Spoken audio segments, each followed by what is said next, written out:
Lottery আবার সব lottery হারাম না, কোন লটারি হালাল কোন লটারি হারাম এটা জানা দরকার। লটারি ভাগ্য নির্ণায়ক স্বরসমূহ। আপনি 10 টাকা দিয়ে টিকিট কিনলেন, কি জিতার জন্য? মোটর সাইকেল জিতবেন, সাইকেল জিতবেন, 5,000 টাকা, 10,000 টাকা, এরকম বিভিন্ন কোয়ালিটির পুরস্কার আছে।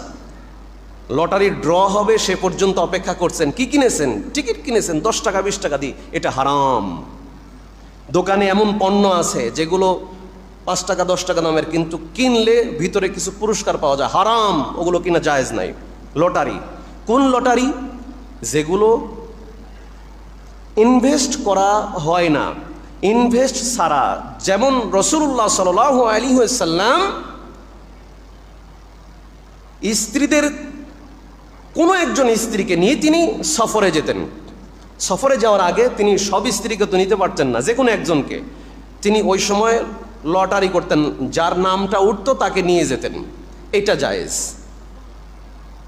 এইটা জায়েজ।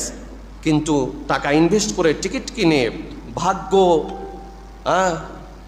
ভাগ্য গাড়ির চাকা এইরকম হাবল তাবল বলে যদি আপনি অপেক্ষায় থাকেন, তারপর ব্যাংকে যে প্রাইজ বন্ড কিনে রাখেন, 100 টাকার 500 টাকার প্রাইজ বন্ড কিনলেন, ড্র হবে 5 লাখ 6 লাখ পুরস্কারের আশায়, টোটাল হারাম।